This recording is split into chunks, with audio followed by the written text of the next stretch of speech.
Entre Damien Adam, député de La République En Marche, qui estime que les chômeurs utilisent l'argent de leur allocation chômage pour partir en vacances aux Bahamas, Agnès Buzyn, l'actuelle ministre de la Santé qui prétend que les malades réclameraient des lunettes Chanel, ou encore Laurent Wauquiez des Républicains qui passe son temps à parler du cancer de l'assistanat, on se demande s'il n'y a pas une tendance chez certaines femmes et certains hommes politiques à vouloir stigmatiser et accuser les plus précaires de vouloir profiter du système.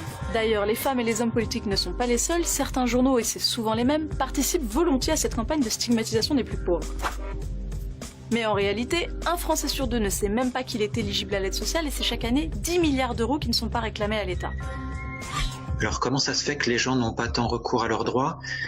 C'est pas que ça les intéresse pas en fait, hein. C'est beaucoup parce qu'ils n'ont pas l'information. C'est pas que ça les intéresse pas en fait, hein. C'est beaucoup parce qu'ils n'ont pas l'information.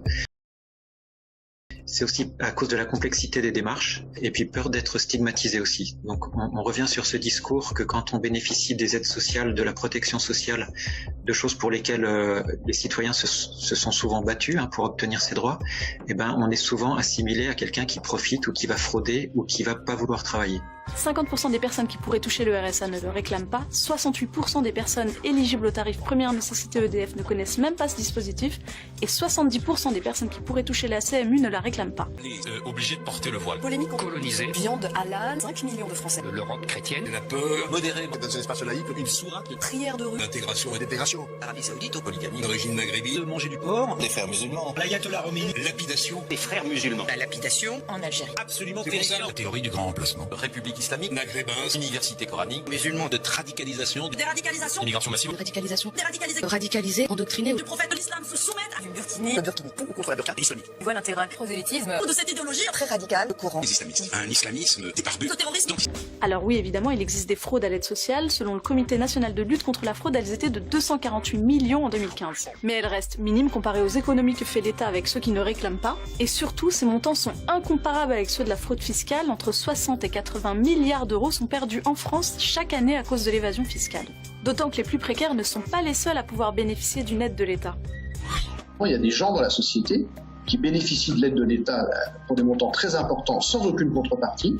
Et par contre, les plus pauvres sont de plus en plus contrôlés. Macron a changé la fiscalité sur le capital, c'est-à-dire les impôts qu'on paye lorsqu'on touche par exemple des dividendes quand on est actionnaire d'une entreprise. Les gens qui sont patrons d'entreprise, au lieu de se payer sous forme de salaire, qui sont effectivement fortement taxés en France, ils vont se payer sous forme de dividendes. Ça pourrait coûter 10 milliards d'euros par an au budget de l'État. Donc c'est une perte absolument colossale pour le budget de l'État, sous une mesure à apparence technique qui n'a quasiment pas été discutée en France. On en a beaucoup moins parlé que de la suppression de l'impôt sur la fortune qui coûte lui déjà 3 milliards d'euros. Donc en fait, effectivement, Macron mène une politique fiscale qui est vraiment dangereuse. Mais alors, si les plus précaires ne perçoivent pas plus d'argent public que les plus riches, pourquoi est-ce que c'est toujours eux qu'on stigmatise ? C'est facile de taper sur les plus pauvres parce que les gens sont déjà repliés sur eux-mêmes, brisés à l'intérieur par la précarité, par le chômage de longue durée.